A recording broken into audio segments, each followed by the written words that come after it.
Cool. So thanks everyone for coming along to today's session, and hello Harry. We've got Harry Dry here today, who is the founder of marketingexamples.com, which is a very impressive website where Harry finds really good examples of marketing done well and then deconstructs what's made them so effective. And his newsletter to date has over 44,000 subscribers. So in this session, we'll be digging into how Harry has managed to build up a newsletter to such a following and share some of his tips. So we'll start off with a presentation from Harry, then I'll ask some questions that you've all submitted and then open it out to you all to ask more questions.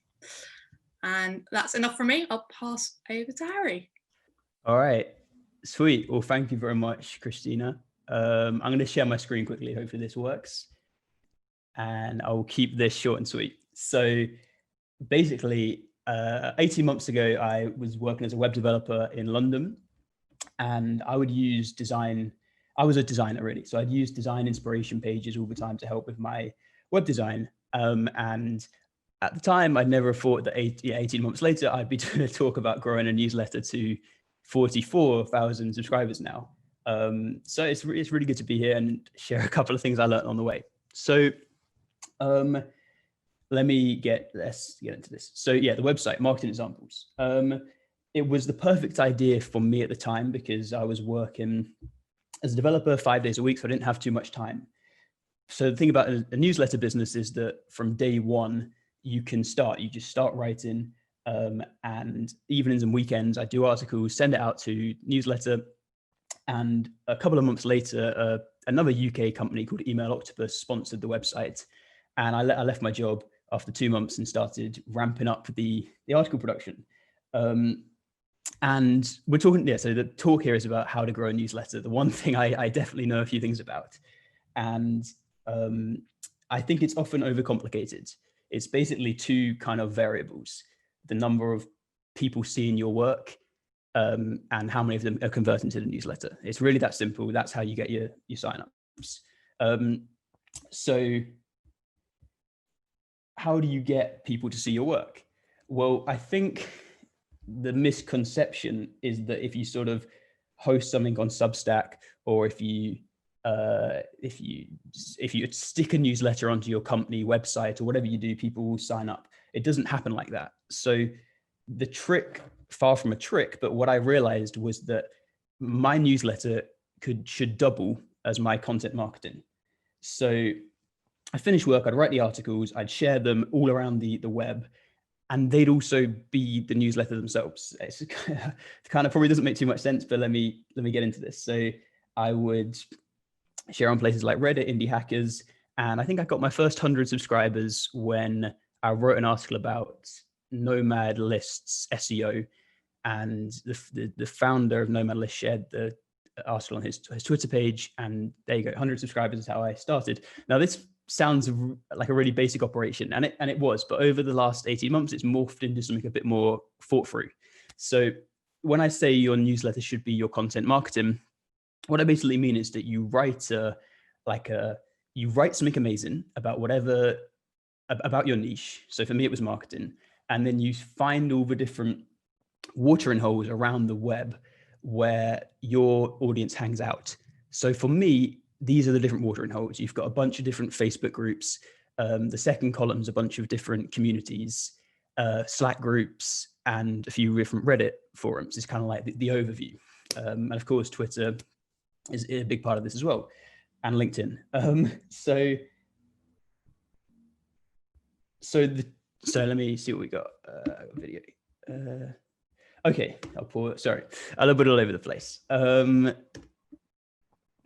So what I would do is I'd share the article on each different platform in full. So for the long form, so this is me sharing an article about copywriting, and I would share it as a Twitter thread, as a LinkedIn slideshow, and fully as a Reddit post, the whole article. That's also doubling as my newsletter.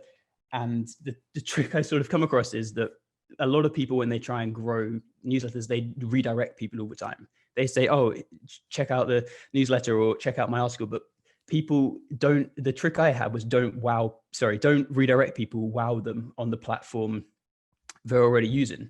So don't sort of intercept them, but kind of run along with them. So I kind of screwed up this video, but I'll play it again. So this is my article. I'd share it as a Twitter thread, and then the same article I take to Reddit, share it as a big Reddit post. And at the end of all this, I'm saying, oh, if you enjoyed this, I write this newsletter each week. If you'd like to subscribe.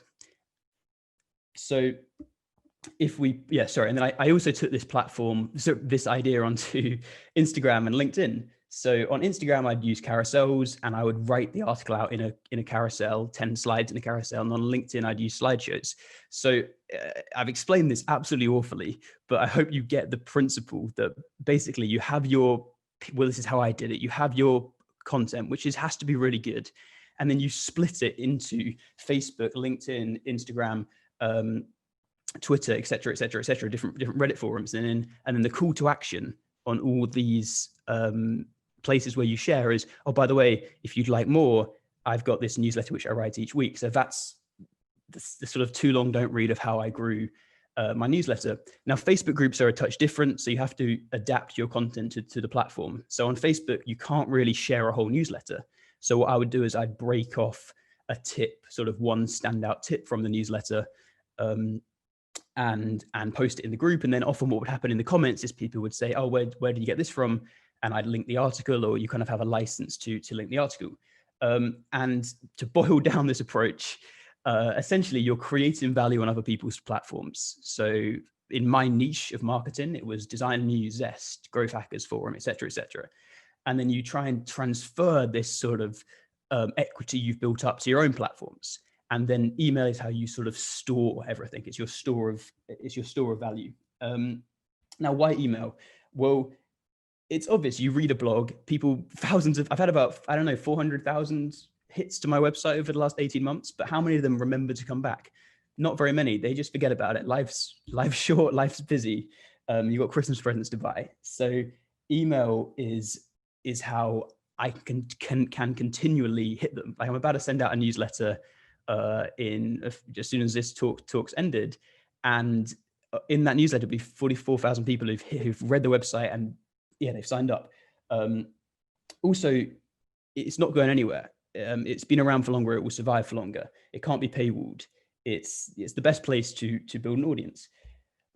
Now, I've talked a lot about self-promotion in a very kind of jumpy staccato sense, but one thing I didn't mention is that the best self-promoters aren't really self-promoters. They take the time to become genuine members of each community. So it's not going to work if you just jump into a Facebook group and start sharing all these articles, your website, or you've personally written.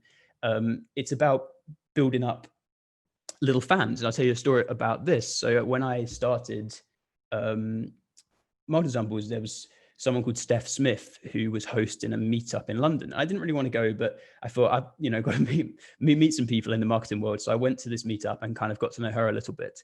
And then a few months later, she asked me to do a talk for a company called Trends. And I didn't really want to do it again because I was having a pretty busy period, but I did the talk. And then little did I know that this talk was promoted in a newsletter called The Hustle, which has 1 million subscribers. So Marketing Samples ended up being sort of featured, I suppose, in The Hustle. And I had probably one of my biggest ever days of subscribers. And that all came from sort of an innocuous relationship with someone I now call a friend. And I think that I can't stress enough the importance in the early days of growing something, of helping other people out, and then they'll help you. I think the way I describe it is that content sharing is a positive sum game. It's a positive sum game. So the more you give, the more you'll get back in a way. All right, let's push on. So here's newsletter subscribers by source. Twitter is by far and away the biggest. Reddit, Indie Hackers are big places as well for me, and then slightly less so the others, but still quite a spread. Why email, blah, blah, blah. Okay, this is how a tip I like sort of how I self-promote. So I'm not quite sure of who we've got in the audience, but for me, I didn't have a big budget to spend. And I'm not sure if you can ramp up ad spend or whatever, but for me, it was a lot of just commenting is how I got these subscribers. So here's an example. Someone said, I want to get better at sales and marketing. I replied, hey, Shiv, I was in your shoes this time last year, started reading a lot about the subject. Here's some of the best stuff I found. And I linked a few resources, and I said, I got so into it that I set up my own thing, Marketing Examples, where I share short, sweet, real world examples. And I think the approach I've sort of had is never shoving myself in people's faces. I've always kind of recommended other great resources ahead of mine. And I think that's how people kind of trust you over time. Okay, so I've rambled on about how to share your stuff, but the other part of this equation is conversion. How do you get people to sign up? So let's get into the concrete stuff. I can't stress enough how much easier it is to improve, to sort of scale a newsletter by improving your conversion than buying the big number. The big number is traffic. So let's say you've got 10,000 people coming to your site a month, 1% are converting, you've got 100 new subscribers a month to the newsletter. Now, ramping it up to 30,000 people coming to your site a month is fairly tricky, but turning that 1% into a 3% is considerably easier. And that's where I've pretty much had all my success from, is by making the conversion on my website really high to subscribers. The first thing is, I'd say, positioning. So you want to make something people want to subscribe to. So if you look at this example, a lot of newsletters I see are something like this, either from a company or from an individual. Hey, I'm starting this startup newsletter. I'm writing about startups every week. Please subscribe. Just pointless, vacuous, empty. And here's something just much more specific. Each week, I spend 50 hours analyzing a new startup trend. I share what I learned in a 5-minute email report. Would you like to subscribe? That's actually a real call to action, I guess, from a newsletter called Trends VC. But let's use another example of this in the company sense. It's essentially, how can your newsletter own a space in someone's mind and not just sort of feel empty? So how many websites have these sort of classic rubbish, subscribe to the newsletters to stay up to date, and instead stop killing your plants, sign up to the free house plant parenting course and receive 10 bite-sized lessons. And I think the trick here, that in one sentence, it's sort of, don't think, how would I describe this? Don't say subscribe, give them a reason to subscribe. In one sentence is really what you have to do. You must stand out. So for me, when I started out, I didn't really know this. I would just say, why not join the newsletter? But it's pointless. It's vacuous. Instead, now it looks something more like this. Hey, I'm Harry. Each week I share a new case study in my newsletter. It's short, sweet, and practical. 25,000 marketers read it. Back in the day, I'd love you to join. We've loaded up with social proof, and this pop-up, which I use, converts far better. So where are we at now? Oh, making it easy for people to subscribe is the other key aspect of conversion. So if this is my sort of newsletter broken down into 4 stages. I've got 4 different ways of signing up. So there's a fixed nav bar at the top of the website. There's prompts at the end of each article. There's a pop-up, and there's also a subscribe page, which I'll show you now. So one, you've got the nav bar there. This is at the end of the articles. There's another sort of pop up here, and subscribe page here. And I think pop-ups get a lot of hate, but they bring in 50% of my subscribers. So without a pop-up, we'd be looking at a newsletter which is 23,000, 22,000 instead of 44,000. Now, obviously, for me, I run a content site, so I can afford to be so obvious with my call to actions for my newsletter, but it's such an important thing for websites, and I think most websites just really don't quite get it. Let's push on. Yes, so I've kind of I've talked a lot about conversion, but you can't neglect content. It's such an obvious point, but the reason why my site converts fairly well is because the content's very short, sharp, thought through, and that's clearly a key factor in conversion. What have we got? Oh yeah, so the site's now at 44,000 subscribers, whatever it is, and I don't want to make it out like it's easy. So this video is basically one newsletter I wrote a couple of weeks ago. These are all the little diagrams I made for it, which I'm kind of scrolling through here. And when I started out in marketing, I was very much a no name. I had no sort of industry recognition, still don't really have much, but I knew nothing. So how do you stand out? My way of standing out was purely through effort. I thought, I'm not showing you that to show off. I'm showing it to you because it's how I did it. I thought to myself, how can I get a wedge in the marketing space? And the way I did was just by putting in so much effort and detail into each article. That was what I kind of used, I suppose, to grow the website. That was my wedge for marketing examples. And I want to quickly talk about loops because I think it's as important how you get people to share your article as kind of the newsletter process in itself. So a technique I found which worked really well is at the end of my newsletter, at the end of my article, I would sort of push people in a way towards my greatest tool. What's it called? My greatest Twitter's the way I get all my newsletter subscribers. So at the end of the newsletter and in the article, I would push people to the Twitter thread and say, hey, look, if you enjoy the newsletter, please show some love to the thread on Twitter, or share it with a friend or whatnot. And then at the end of my Twitter thread, I would link the newsletter. And then when people sign up to the newsletter, they get a welcome email, which tells them to subscribe to the Twitter, Instagram, and connect on LinkedIn. And then on LinkedIn, they get the slideshow. And then at the end of a slideshow, it says, can you join the newsletter? So it's basically one big spider's web I've kind of created where every little platform kind of pushes you to the next. So on Instagram, for example, I started that quite recently, and the site's already up to about 8,000, 9,000 followers on Instagram, which isn't a crazy amount, but I had this big leg up because I just pushed people there from my welcome email and from my Twitter page. And it's, yeah, as I said, it's kind of all one big web. And I think that's how you should view content, really. You kind of want to have your platforms which you really leverage, which you kind of hone. But okay.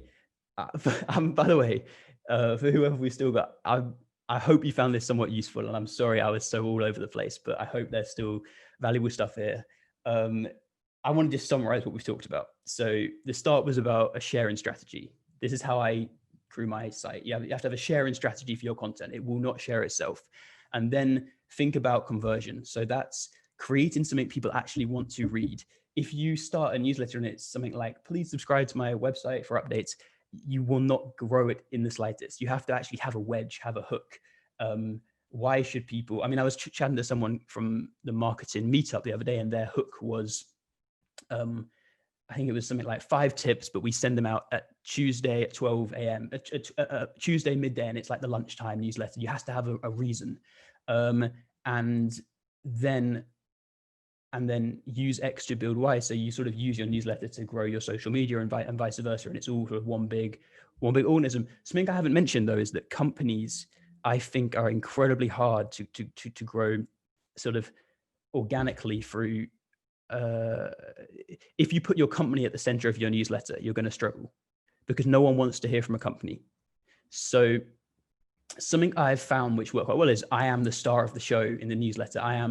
I've sort of productized myself. I turn myself into the product. And I would really advise you do that with your company newsletter, because it's so boring to have some company email you some tips. It's so much more exciting to have a real individual who maybe works for the company, or maybe it's the content marketer or whatever. And in your welcome email as well, it shouldn't just be signed off from the company. It should be a real person at the end of that. And if you're trying to share articles on social media, I'm wrapping up soon, I promise, but if you're trying to share articles on social media and you're trying to share them for a company, for a company account, whatnot, people follow individuals, not companies. So you want to sort of turn your team of marketers into their own kind of superstar team. I love how Ahrefs, the SEO company, does this. They obviously have their own Twitter account, but they have sort of 6 or 7 content marketers on the team who they're growing the profiles of themselves. And then whenever Tim Solo, who's the head of content, I believe, when he's got the power to sort of share his SEO article on his own personal account, and that's what people buy into. So yeah, thank you. And hopefully I'm a bit more clear in the questions, but cheers for listening to that. Harry, that was awesome. There's just so many good things packed into that. Thank you. Oh, so many things to dig into here. So if anyone's got any questions, just pop them into the Zoom chat and we'll get onto them. Lots of good compliments here. It's so useful. I've taken so many notes and screenshots. Don't know if this is self-deprecating shtick, but you do know how good this is, right? That's one comment there. So yeah, I guess one thing I'm really interested in to start off with was your process for distribution. I know that's something a lot of people quickly just skip over, quickly post on Twitter, quickly post on Facebook, but it sounds like you've got a whole system to distribute. Yeah. How long does that take you to break down each a long time. So right now I've wrote an article about brand positioning, my latest one, and I've just written it on the website now. I've just turned it into a Twitter thread, but as soon as this ends, I'm going to basically turn it into, as I said, a slideshow for LinkedIn, a carousel for Instagram, and it will be a few hours to do that. It does take time, but the success I've had is you have to stand out, as I said, and the way I stood out was by trying to make the content on another level of how and if you write something amazing, you want to take the time to adapt it to the platform. So if I just dump the link on LinkedIn right now of my article, people wouldn't really read it. But if I share it as a carousel and sort of make it out like it's something bigger, put the value on where people are, and people will read it. So in answer to your question, probably about 4 hours, I think, to kind of share on every different platform. Wow. And you also have really well constructed images to show your content as well. How do you make those? What advice would you give someone who perhaps doesn't have a design background to make such good? Good question. So firstly, I didn't have a design background, and I took a design. I looked at someone called Steve Shoger. If you Google him, he's made some really good design tips. And actually, Marketing Examples is a complete clone of what he did for design. He made these kind of incredibly detailed design tips. And I thought, I'm going to do the same thing for marketing, but I also just learned design from Steve. Now, I think some of the tips in the newer articles are really nicely designed, but if you look back to a year and a half ago, I wasn't that very good. So it's literally just putting in hours. But I use something called Sketch, but Figma is free and it's just as good. And they're easier than things like Photoshop, I think. But I really do think that design can be, you look at these platforms and how they're sort of structured, like Twitter. And if you can condense what someone writes as a blog post into one tweet with a nice image, you get rewarded for that. And that's kind of been the goal. And you can do that through images. As images are a big part of my success for sure. Actually, sorry to ramble on, but last thing is that I've kind of went to town on this in marketing, but I'm not sure what kind of people in the comments, sort of sites people are running in the comments. But let's say you run a website for bikes. No one is doing anything like this for bikes or jujitsu or all the other niches in the world. Twitter is very much like the sort of forefront of design, marketing, tech. Those niches are starting to be taken over by this style. I completely copied Steve. Now people are copying me. But if you can do this for industries where no one's doing it, you'll have massive rewards. Yeah, absolutely. That's a really good tip there. And when you first started out, when you had these like principles of putting all this detail in, and you spent hours and you wanted to be the best, creating the best content, how long were you keeping at it until you started getting traction and subscribers? Was there some points where you were going to give up, or was it quite quick? No, I was never going to give up. I think the positioning of basically from the early days, I knew that I had something, because I think, let me explain this. There's thousands of marketing websites. They don't stand out from each other. The reason why Marketing Examples stood out was 3 reasons. It was the positioning of the website. So the first principle was contrast. All these sites write long stuff, fluffy stuff. So my first goal was, how can I be the complete opposite? How can I reduce the number of word count massively? So I had this sort of contrast. Secondly, personality. Believe it or not, you might not think it from this conversation, but I put myself as sort of the front of the brand. And all these other marketing websites were faceless. So I had the second point of positioning. And the third point was limitation. So all these marketing websites were kind of agencies, or they were or they had jobs boards attached to them, or they sold 100 courses, or whatever they did. For me, I limited myself to purely Marketing Examples. And it made me really easy to sum up. One great piece of advice I heard from someone called Jack Butcher was make yourself easy to sum up. And that's how I got traction, because you can sum up marketing examples in 2 words. Marketing examples. Oh, I want to learn more about marketing. Oh, there's this site called Marketing Examples, which has loads of marketing examples on. They're written quite nicely. It's that simple. And if you can come up with a newsletter which is just that simple, and it was like pushing something downhill. I started a few businesses before this which completely failed, and it was like going uphill. That's really interesting what you say about the limitations, and you seem to do that really well. Everything is just marketing examples, and your copy as well. Like every sentence, it's very precise and like just limited to the minimum amount of information needed. To get to that point, are you initially having loads and loads of information, and you're just being very strict to take things away in order to get that simplicity?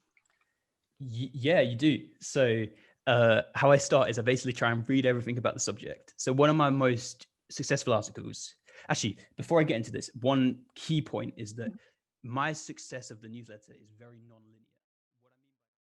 Hey there, Christina here. I hope you enjoyed part 1 of that session with Harry Dry from Marketing Examples. To watch the second part, along with detailed notes from the session, simply join the free trial of ContentUK through the link in the comments below. You'll also get access to previous workshops with content experts on topics such as how to optimise your past content, how to build a content machine, and how to overcome imposter syndrome, along with lots of other topics. You'll also be able to join our friendly Slack community of content marketers, of which Harry Dry is a member himself. For more detail, head over to contentuk.co. I hope to see you in the community soon. Take care.